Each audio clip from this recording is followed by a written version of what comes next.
in a way, where they're all sort of working against each other, but it really enables the Jhin and the Graves to probably have a lot more value inside of the game. The scary thing is obviously Kindred, her Lamb's Respite against Kennen slicing Maelstrom engages are going to get really strange. And then you're now trying to run into an Orianna, Caitlyn, and Lulu. And I'm left wondering why they pivot into that sort of a game plan when they have the range from Jhin and Syndra. Feels like they reward DRX's comp, and then DRX, they shore it up with Jace on R5. And this is a pick that Doran's been able to actually take Nogri down on as well. Doran has, in his time in the LCK, really sort of risen. He's had a bit of a tumultuous season so far, but against Nogri, he was actually able to solo kill him, I believe, in one of their last matchups.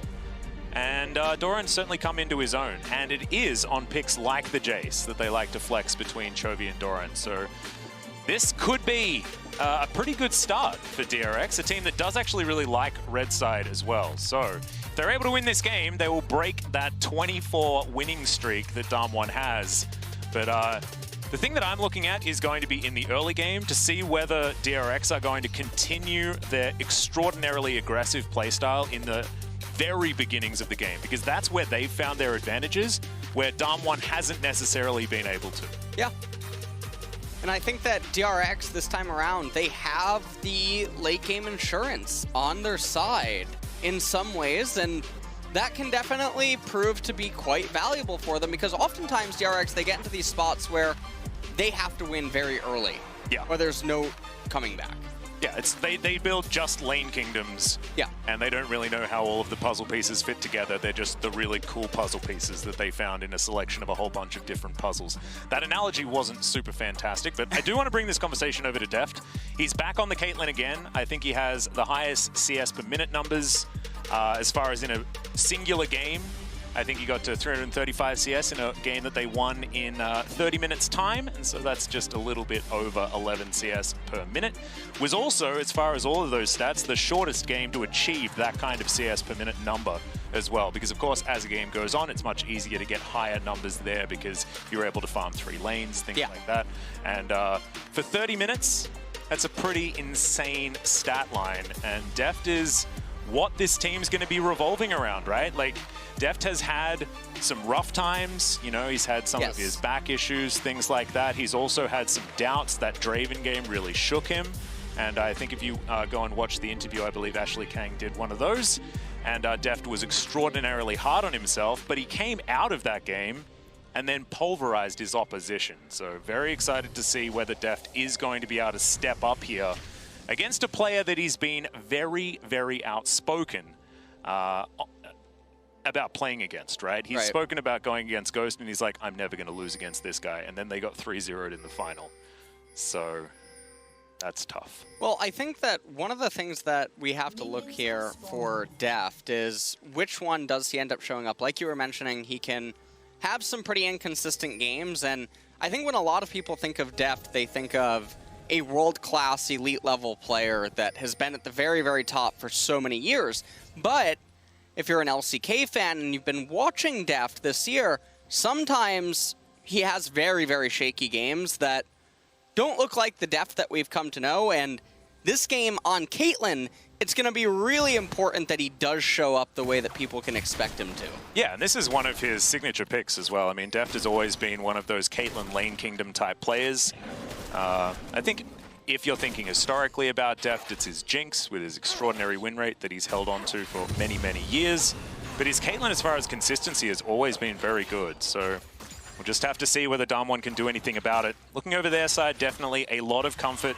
They have that Graves pick that's been so coveted. And they also have Nogri on his Kennen. And you know that he can just invent team fights that can just win games. And this will be interesting to see how the top lane matchup's actually going to go between Doran and Nogri. Nogri taking the unsealed spellbook here on Kennen. Yep, pretty standard stuff. No Nogri weirdness. Hasn't even taken a cull, LS. Yeah, he's... What? Honestly, I mean, he might be feeling a little under the weather, but we got a trade. Yep, bit of an engagement here as Def going down very, very low. It's an extremely late cleanse, and he may not be out of the woods just yet. Actually going to flash, as now Carrier going to get stunned as well. So both summoners in the 2v2 taken away from the AD carry on DRX's side. And now Def and Carrier, they're just in a very unfortunate situation without their summoners down here. And one of the problems is Kindred doesn't really have very easy gank access in any of these lanes. So I'm very interested to see what Pioshik's going to be able to do. Another problem is with Deft and Carrier getting shoved in and losing that hard of a trade early on. Syndra has permanent control over mid. Oh, man. That's actually huge, as Carrier is here trying to take care of Pioshik, but Canyon just walks in and steals his lunch money. Yeah, and this is very bad because it's going to be impossible for Kindred to play. Graves is going to double scuttle her now. And you can see that Pioshik, he might try to run over to the left-hand side, but because Beryl got that super big trade early on, he's looking for Kindred. And Syndra's always going to be able to get priority in mid lane whenever she wants over Orianna. It's not until Orianna gets Lost Chapter and maybe has blue buff that she can start pushing back in a 50-50 fashion, but even still, that's not necessarily winning. No. And it might be too late as well, because we know both of these teams like to play explosively, and DRX aren't known to be able to pull themselves back from deficits. This is a team that's used to being very far ahead very quickly in these games, and that's how they win. It's not really the let's hold on and play for late game style. As DAMWON, they do a bit of both. They just do a lot of winning. Which I know, not great analysis, but it is basically how they play. They just know how to work the map regardless of how things go. Especially up here towards the top side, we talk about Nogari's 0-2 power spike for a reason. I have a feeling that Pioshik can get up here a couple of times, but it won't really matter. This cannon is still going to be able to dictate team fights in the later stages. I think a lot of it is going to have to do with how DRX are going to navigate those situations. This Ghost down here does have his Swifty Boots, went for a cheetah recall as we've got another engage. Deadly Flourish comes down, Carrier down to about half health as Deft is looking for Ghost. Spots him out as Beryl now with the Eclipse is going to be able to keep himself pretty healthy. And it's a relatively even trade in the end. And we'll see what Ghost and Beryl want to do here. They are getting pretty low on sustain tools. They just have their biscuits available. Ghost does still have some stuff pushing, but meanwhile on top side, once Kennen comes off the reset, he's going to get so much value against the Jace and the Kindred simultaneously with the Seeker's Arm Guard. If Nagari does end up picking up that, and Pioshik is already having a very hard time playing. The mid laner constantly shoved underneath her turret, bot lane lost the trade early on, and you get no value trying to go top lane. So it's a very hard game for Kindred to play. And also, where are the marks going to be coming in as well? Because it feels like Canyon has absolute control of the entire map. And Kindred is one of these very snowbally junglers. Certainly suits Pioshik's playstyle. But if you don't get those snowballs rolling, then the Kindred can feel a little bit like a dead weight. But still, quite early into this game, only 6 minutes. And there's no gold leads or anything like that. As, okay, Doran going to go for a little bit of a trade onto Nogari here. Gonna have that back denied at least, but both of these top laners just chilling at half health. As Doran is going to deal with this minion wave and head home. Nogari now just has the wave crashed on top of him. Now Kindred, top side of the map, red buff almost coming up, does RNG a Scuttle Crab mark on the left-hand side, so definitely skillful. I would liken that to Zoe's Who Roll Redemption. Yep, I think you're exactly right. I was thinking about that myself, especially when we've got the 2 level 4 redemption rollers in this game. That is Chovy and Showmaker. You guys watched the LCK. It tilted LS to no end. Watching them get it pretty much every single game. As Pioshik going to forego his red buff, he's looking for this mark. You can understand exactly why. And Pioshik will collect the Pioshik. It's actually what the name means in Korean. I just wanted to leave it, you know, and just make people confused. Okay. As he is going to be able to collect that one for himself. Heading over now, the red buff, and we'll see where the Kindred is going to be able to go. As Canyon just going to throw this blue over to Showmaker. So a bit of a lull state to start this one off, and you can understand with the pivotal nature of this particular game, you don't want to be making any crazy moves or mistakes in game number 1. of a series like this. Now, it feels like DRX have been able to stabilize after, I know there hasn't been any kills or anything like that, but that early game jungle invade and the blue buff steal that Canyon was able to make work, it hasn't turned into, you know, a jungle schooling by Canyon, as it can happen sometimes. So Pureshik coming over here, he'll clear out this ward. And yes, Canyon's ahead, but it hasn't eventuated in too much more other than the dragon that was already picked up.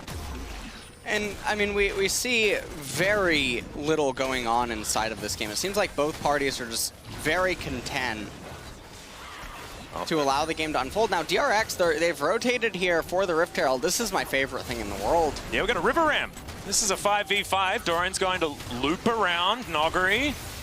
Level 7 at the moment, and here's the engage. Curtain Call comes down, and the Lamb's Respite comes in very, very early. Beryl getting a big old heal as Noggery's ultimate is beautiful. First Blood going over to Showmaker, and he still has the Unleashed Power available.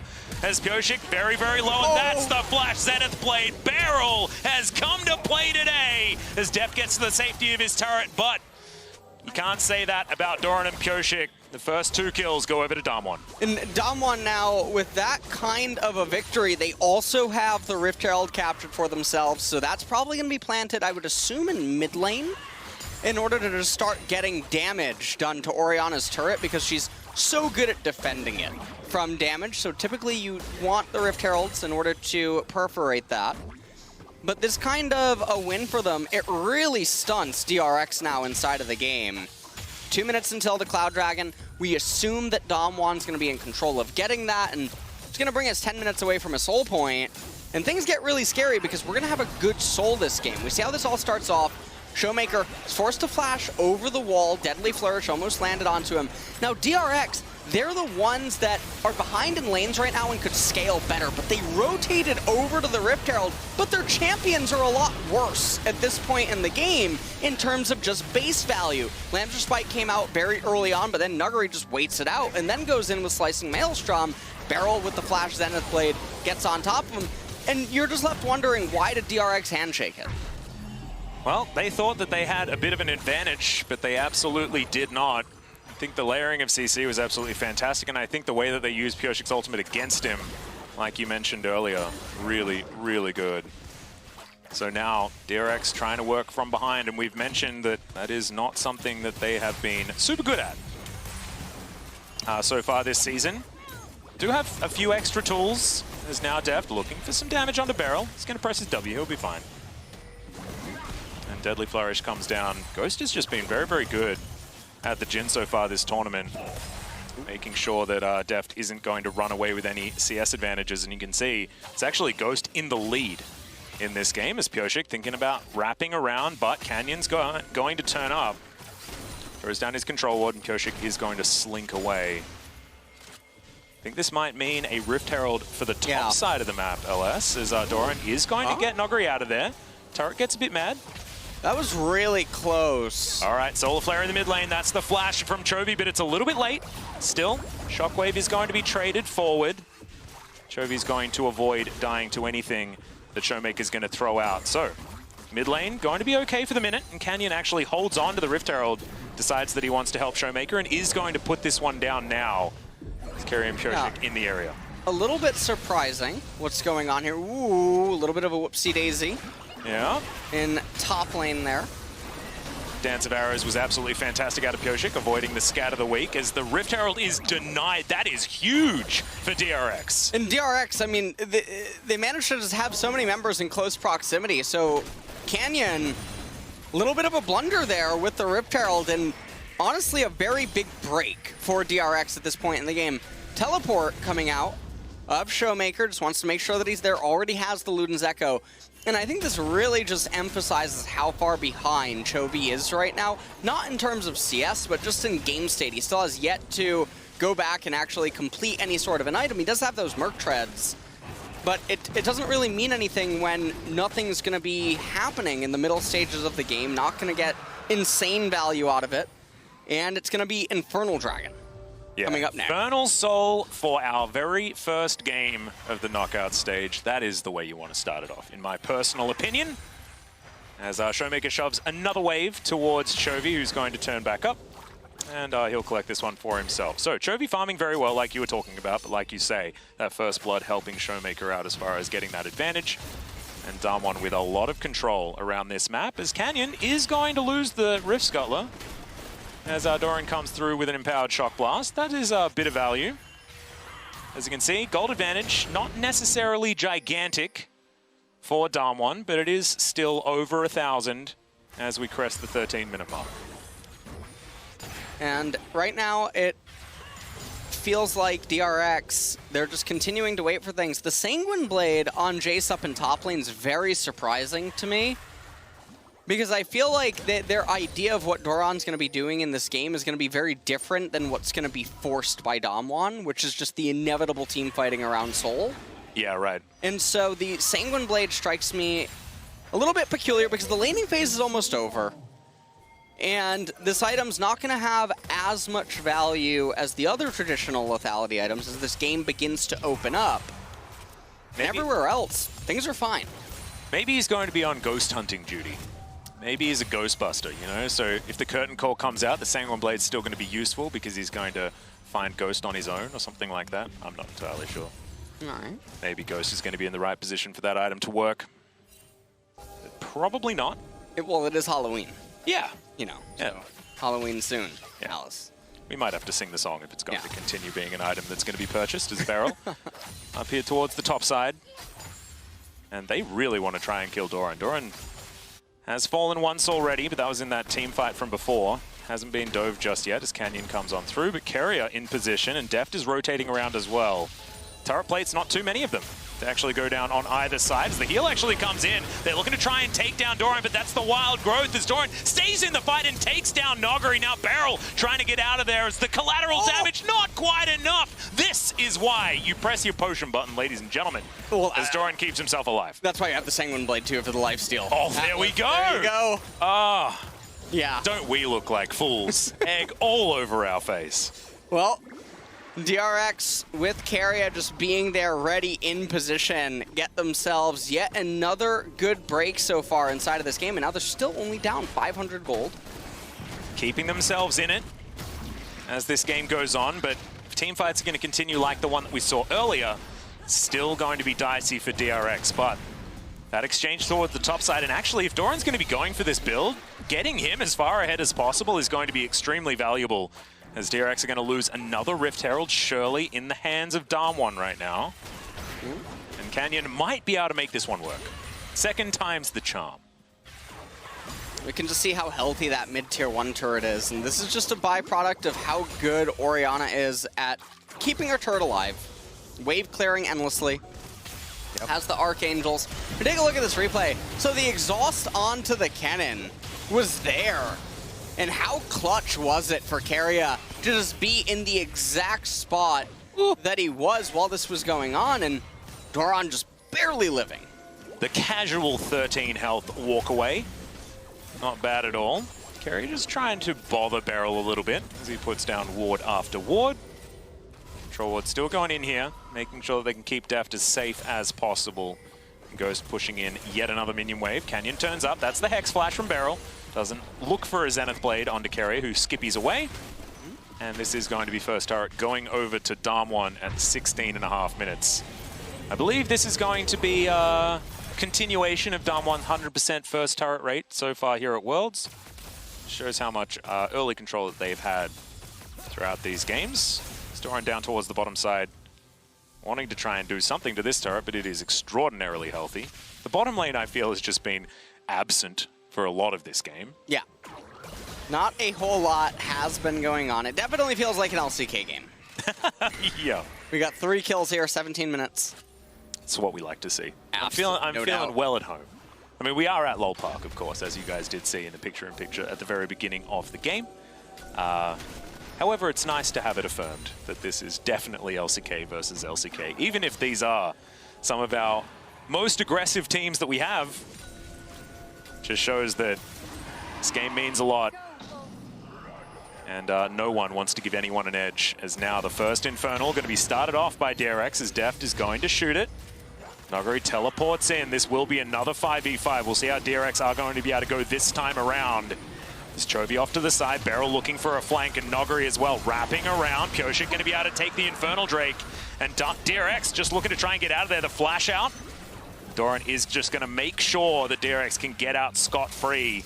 Ooh. And Canyon getting chunked by that shock blast, the poke from DRX, and now they're going to transition into this outer turret. Collateral damage used just to get rid of the minion wave. And DRX are going to continue pushing by the looks. Yeah, and getting that Infernal Dragon is a really, really big deal, because it means that not only do they get some increased stats for themselves, but they buy themselves so much time to continue to try to scale up on the Orianna and the Caitlyn. And that is so big for them. DAMWON, they were really close to just being able to lean on an Infernal Soul with Syndra and Jhin, and then probably just get a free win by those amplified stats and then the bonus effect. But now the game's going to go on, and we can have a potentially explosive team fight around that 23-minute mark. We'll see whether DRX can continue stacking these up. You mentioned that, you know, DAMWON, Infernal Soul going to be extraordinarily valuable, but DRX is exactly the same, right? Like, they have so many damage dealers that will be scaling beautifully with this Infernal Drake, and they have the potential of getting 4 of them, which I don't want to think about. That's too much damage. As Canyon is going to try again. Shirley comes down in this mid lane as Shockwave just to get rid of the minion wave, but he gets rid of half of Ghost Health Bar as well. Command Protect through there, but there is the charge. So Shirley will provide a bit of value, even if DRX's mid turret is still just below half health. It's not the end of the world here for them, as Deft is going to be able to take down the Brambleback and then head back up towards farming. He's going back up into top lane. He's going to try to shove that in. DAMWON, a lot of their gold lead right now is actually just inside of the turrets. Yeah. And so they're about... Oh, what? What? Okay. Sometimes you've just got the serrated dirt and you do way too much damage. Doran picking off Ghost from the backside of that as... I guess Chovy going to be patting himself on the back for that shockwave as well, as now Nogari's going to get the stun onto Carrier, who is going to be A-OK, but damn, I didn't even see where that came from. Hopefully we get a replay, and we can see what happened there, as Carrier is just going to rotate around, and Deft able to push all the way forward. And you were talking about, you know, turret gold being a factor. Well, DRX are going to close that gap even further, as it's only 1,000 here at 20 minutes. This game is a lot closer than I think a lot of people were expecting. This is definitely interesting, what is unfolding here. DRX, honestly, with the Infernal stats that they're getting on the champions, and the fact that their champions are who they are compared to DAMWON's, I feel like DRX are ahead right now inside of this game. At the Infernal fight in 2 minutes, they should likely be favored. And what you're looking for if you're a DAMWON fan is, well, what kind of a Slicing Maelstrom can Nuguri end up getting, or can they manage to chain CC Pyosik before he's able to get off his ultimate? Yeah, same can be said for Carrier as well. I mean, they do have a lot of protection methods in their composition on the side of DRX. I mean, Lambs of Spite and Wild Growth, both of them, going to create a lot of longevity here for DRX. And they need it. They have no tank, right? They have no frontline. Everyone's squishy. This is a classic DRX comp, not built around the ability to take damage. All they want to do is deal damage. And nice Jhin recall there. Yep. He did just get the red buff and then immediately recalled, so not the best usage of the duration. That's fine, though. We do see that from time to time. As we'll see whether Ghost can make use of it. Also, Jhin, not exactly the greatest red buff user of all time. This is true. As he likes to call curtains and things like that instead of applying it. However, still going to be good. Plus the extra gold's always great. Ace in the hole comes down. Deft pressing his R button onto Showmaker. As Chovy moving real fast with the Whimsy. An opportunity for a fight. DAMWON decide they don't want to take it. 35 seconds until the Infernal Drake is. Carrier has to flash. Oh, you can see everyone's on edge. And so now Carrier not having his flash available, that can be very scary. Showmaker hanging out just on the outskirts of vision. No one knows about Beryl. And I don't know what DRX are doing right now with their posturing. Well, it looks like their priority is going to be on the mid lane, but you can see all of the vision that DAMWON have They should be able to head just over to this Drake and pick it up. It's up in 3 seconds' time. Canyon's been fantastic at dodging shock blasts. Doran does so much damage, but he needs to connect the skill shots to make it work as we toggle the vision and see how dark it is for DRX. Yeah. DRX now, I mean, they're trying to hold a Phalanx. Nogri's been so patient. There's the Solar Flare. Doran down pretty low. And it is just going to be DRX giving this one up as Nogri looking for the fight potentially, but Beryl just going to get himself out of there with the flash. And now Soul Point is in for DAMWON.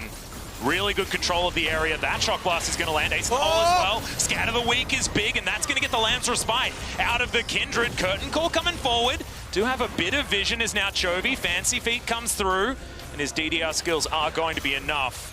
Carrier, not so much. Catches one off the back end. Yeah. DRX will get out of there, and they don't get the turret, and they lose the Drake. And so a lot of very weird decision-making coming out for DRX right there. They were constantly grouped up, almost inviting Kennen to come in, but obviously if Kennen's seeing that, he's not thinking, well, okay. But then because DAMWON were the first ones that had control over River, they could just start the Dragon. And unfortunately, for DRX, their team composition cannot just bulldoze headfirst into the Kennen. So DAMWON now, they put the game in a very awkward position. So despite pretty much nothing happening this game, only 4 kills in total and a couple of turret captures, DAMWON are really threatening DRX basically with the game. Yeah, it's like an invisible snowball or something like that. Yeah? You ever seen that invisible Nunu bug? Oh, no, I haven't. You haven't? Okay, well. Is it a good one? One of your favorites? It's definitely good. Yeah. Okay, okay. Well, Def now has a couple of items. The rapid fire completed. Ghost sitting on the same thing, basically. Spellbinder through for Showmaker as well, and there's a pretty cool hat on this cannon who just decided that he wasn't going to build his Zhonyas. He wanted to have as much damage for this soul fight as possible.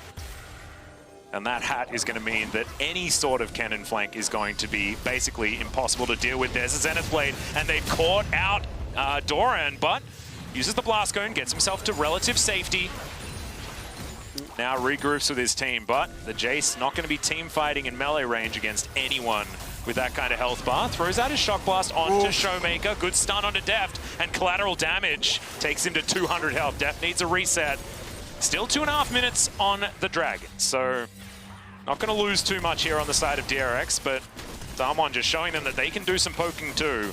Shock Blast going to be avoided as Doran gets himself out of the way of the Scatter the Weak and uses the Infernal Blast Cone to get himself towards this bottom lane as Nogri is just taken down this turret by himself. And this is the really scary thing that we were mentioning inside of the draft phase is Syndra's range, Jin's range, and even Graves with just his R. Yeah. Able to help them out, getting everyone into lethal range. And so it's very hard for all of DRX's champions to actually approach these characters. But the only way that DRX can potentially win a team fight is if they have better position and Orianna's ball is able to essentially act as one of the main bridges of connecting their champions to DAMWON's range. And I think that Lamb's Respite is also going to be extraordinarily pivotal in these fights as well. If they can eat some of the big cooldowns with that one, you know, Unleash Power comes out and then immediately Pyoshik presses R, things like that. I mean, that could definitely turn the tide. So we'll just have to see. Chovy continuing to push here towards the top side of the map. And the Baron getting pinged out here by DAMWON.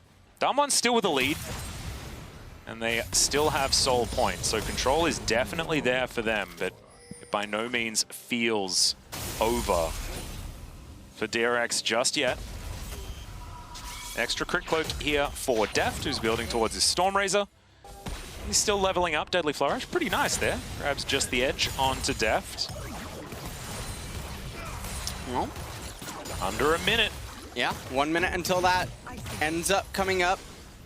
And we'll see what is going to be the position. DRX now, they're trying to rotate over to it. Doran has a Hex Drinker. He has another Serrated Dirk. A lot of utility coming out by Pyoshik. He has the Quicksilver Sash picked up. And so this is just going to mean that this Kindred is just pure utility inside of this team fight. and not able to really do a whole lot else in terms of damage. Chovy trying to shove in a wave down here in bottom, but it's only 20 seconds until the Infernal Dragon. I feel like the game might just get decided right here, Atlas. Could potentially. Chovy's Shockwave now on cooldown as well, as Pyosik gonna get stunned up. Lamb's Respite does go down though. That's gonna keep him alive, but they need that for the team fights. The flash out of the Deadly Flourish. And there's the curtain call as the Dragon is spawning. DRX completely zoned away from this area, and that's just gonna be free Infernal Soul for DAMWON. Oh, I don't know about that Shockwave in the bottom lane. It whiffed anyway, but even using it against just the cannon is probably not going to work. As DAMWON, a whole bunch of extra damage here, and now they're able to play the Baron Do-si-do if they would like to. Teleport back from Showmaker. And this game's starting to run away from DRX without really much happening. Yeah, not anything really going on, and yet DAMWON, they're gonna get the Baron. And I just feel like, I mean, with the team composition that DRX has, Orianna, she has some wave clear, Caitlyn has a little bit as well, but their team composition is not one that is particularly good at resisting Baron sieges, especially not ones that are bolstered by Infernal Soul helping out. This game just feels very, very, very doomed. Yeah. Which is not something you say about a 2-2 kill score, 3 turrets to 1 style of game. But then you look at the Dragons, you have a look at the purple buff rotating around DAMWON, and you look at all of the control that they've managed to have around all of their objectives. They've been there first, they've got the vision down, they've cleared the vision out, and it's just been a story of DAMWON being better. Yeah. Just in the macro sense, right? Even if there have been moments that DRX can have those sick mechanics that we know that they have, hasn't been a match when it comes to a solid game plan and playing around exactly what they want to achieve in this game. Chovy off to the side, looking for that sneaky Shockwave. Yeah, he was looking to get maybe something onto Ghost right there. Not going to be able to find it. And we're just having a do-si-do right now here inside of this game. Yeah, DRX looking like they just don't really know what to do next. This turret's going to go down towards the bottom side. DRX continue to bleed objectives. Collateral damage once again used for poke. Scatter the Weak just searching for any sort of pick-off. And Solar Flare to do exactly the same thing. Deadly Flourish does get the stun onto Chovy, who's down to half health. But this is all value for DAMWON, as this siege is going to continue. Now the siege meaning Deft trying to get rid of it, does so with the Peacemaker, nicely done. Showmaker over the wall. I mean, there's just too much pressure. Right now, they're raising a couple of turrets. 3.5 minutes until the Elder Dragon's gonna come up. DAMWON seem very content to just allow this game to continue to go very slow. Banshee's Veil was picked up on Syndra. Deft. Yeah, gets angry for a moment. Yeah. Trying to run in there. Does get the heal out of Ghost, though, and so a little small victory there. Chovy still doesn't have the Rabadon's Death Cap completed just yet. Looks like he's going to run down into bot lane. And oh, no, maybe he has it now. He picks up the blue buff. No, he's not recalling. Not totally sure what's going on, Alice. Well, the Storm Razor might be done here for Deft as well, as he's gone back to base. Nope, actually can't afford it. BF Sword in the back pocket, though. And I mean, it feels like DRX are waiting for item timings, but I mean, it feels like maybe the Nexus is just going to fall before they get there, as they are just giving away so many of these objectives. And yes, you know, it's a gold lead of about 4,000. It's not the end of the world, but you factor in the Infernal Soul, you factor in the fact that DAMWON have so much control over every single objective on this map. And DRX are just going to slowly, well, probably not even slowly, fall further and further behind. Didn't quite catch where the Red Bull Baron power play was at the end, but would have been close to about 3K. Looking at the top of our screen right now. Well, another Baron coming up in 2.5 minutes, and honestly, this is really feeling like, have you ever seen that image of the skeleton waiting on the bench? Yeah! That's actually... Same idea, actually. Yeah, just waiting for DAMWON DRX to get their 5th kill. Yep. In the game. Is the Nexus going to be the 5th kill? I don't think so. Do you know what the most important 50 gold in the game is?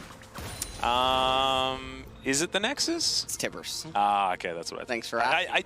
I thought that it would have been too obvious yeah. for it to be the Nexus, but yeah, not going to be able to get that 50 gold this game. Fortunately, Tibbers not actually this one.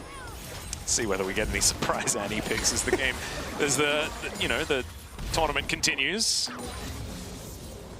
Chovy now moving towards this outer turret that DRX have been so keen on for so long, and he will be able to collect it. A lot of shields there for the Orianna. There's now 55 seconds until the Elder Drake.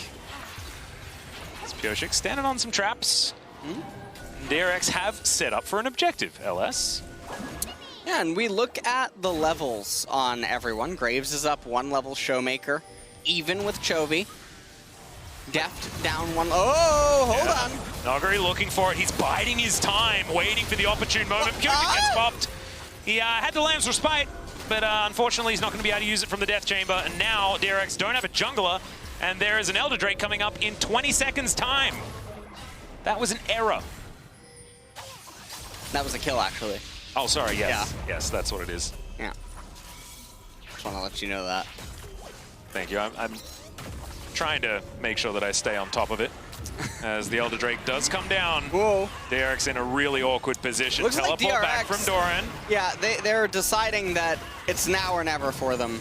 Well, they need to make some sort of attempt to stop this from going down because they can't just continue bleeding objectives forever. Chovy moving over to the side. Deft actually frontlining at the moment. As the smoke screen goes down, the flash over. Chovy looks for the shockwave and misses. The flash out from DAMWON. Oh, but they managed to separate them a little bit. Never mind, Doran going on a little bit of an adventure. Here comes Pioshik, though. Yeah, Noguri's going to flash in. Massive slicing Maelstrom into the back line. The Lulu dies immediately. Doran going to go down as well, as there's the curtain call. Ghost looking for Chovy, but the Elder Drake is going to fall. And whether this Orianna gets away or not, DAMWON will put themselves in a game-winning position. Yeah, and now with the Elder Dragon, Solar Flare landed onto the Kindred, but Pioshik has the QSS able to get away. They probably are just going to move over to the Baron now. Canyon does have Smite up again for this, so should be able to go his way. Canyon's also 16 now, Pioshik 14. Just dancing inside of his jungle. Ghost's gonna come over here and try to help him as well. And with Elder and Baron, it would take a miracle in order for DRX to come back inside of this game. And they also have the Infernal Soul as well. Just a reminder, guys, the game with the least kills at Worlds so far this year had 11. And we've currently got 8. So definitely a lot of bloodlessness, but Chovy, he shot his shot. Unfortunately, it wasn't quite enough. And so what happens here is Beryl and Nuguri, I mean, they just get a perfect opening onto Deft and friends right at the very top. Deft tries to get away with his net, but Canyon obviously there with the end of the line, the ricochet off the wall, bringing Deft down. Now it's a 10,000 gold lead to Infernal Dragon, Infernal Soul, Elder, and Baron. Whoa, Deadly Flourish coming down. They're looking for Deft. He nets to get himself out of the way. This curtain call really starting to do damage as Carrier gets completely chunked. This is a 4-item Jhin. He does a lot of work. DRX now forced to go back as Carrier not going to be there. Don't want to fight a 4v5, and they will just forego their inhibitor turret. They can't just continue sacrificing objectives, but unfortunately, they're just too far behind at this point in the game. Too many buffs circling DAMWON. Still 39 seconds on the Elder Drake. Has 2 inhibitors in the blink of an eye and a teleport towards the top lane. He has Showmaker in there. He'll push this one out, and they're looking for 3. Well, 2 inhibitors. They're rotating up into top lane, looking to raise this final turret. Pioshik just getting tagged. Even the Graves smoke screen, actually. I know, this is like a poke Graves. Yeah. I guess lethality is going to help you out there, but he's been using his collateral damage just to soften up his opponents so far this game. It's been working. Beryl getting caught out of position for the moment, but he will survive. And DAMWON Still pressing forward. Deft, half health. Koshik the same, as is Carrier. This is going to be the hat trick of inhibitors on the one Baron and Elder push. Elder has just dissipated. And now DRX are looking at just a couple of Nexus turrets between them and a game 1 loss. Nagari looking for his moment. Koshik going down very, very low. Dances out of the way of the deadly flourish. DAMWON continue to press forward. This Nexus turret goes down immediately as now Koshik standing on his Lamb's Respite, but immediately he's stunned up. And the curtain call comes forward. This last Nexus turret lasting a bit longer than you may have expected, but eventually does fall down. Collateral damage does so much work over the top of DRX, and there is the slicing Maelstrom, the death nail. The Nexus going down as an afterthought, and DAMWON will keep their blue side dreams alive and take down game 1 in this best-of-5 series. Well, DAMWON, it wasn't the most dominating game that people were probably expecting to open up this series, but it was definitely a stable one. Yeah. They didn't give up control anywhere. They didn't have any noticeable losses happening. There was a couple of very close encounters like the one up in top lane, but DRX, it just felt like they couldn't do anything. If Chovy isn't going to be enabled in this series, which in this matchup with this jungle dynamic, he's not going to be able to, I don't know what they're supposed to do because they need him if they want to win. Yeah, exactly. And actually, it felt like DRX got to a point where they felt like they were going to be able to scale and get themselves in there, but then lost all ability to figure out what to do next. They weren't able to set up for objectives. The early game was extremely close. They had windows, but then barrels there with absolutely fantastic vision control and things like that. And ladies and gentlemen, let's have a look at DAMWON's Mercedes drive to victory. It wasn't, of course, that Elder Drake fight that they were able to take complete control of. And it felt like at this point, DRX were just too desperate. No, this was definitely quite rough, Atlas. Yeah. This was them posturing, their hand was forced. They were against Infernal Soul. They knew that it's now or never, and remember, they didn't have Koshik. Exactly. He was on his way from the base. Deft just got caught, and not really much they could do. And Ghost had an actually fantastic game as well, was able to stand toe-to-toe with Deft. They got that first roam up. He wasn't necessarily the one that benefited the most, but he managed to keep about a 10 to 20 CS advantage throughout that whole game. And if the bottom lane is where DRX are going to win, it's going to be more and more difficult if Ghost is going to be playing to this level. But ladies and gentlemen, while we wait for Game 2, listen to Legends Never Die on the League of Legends official playlist during our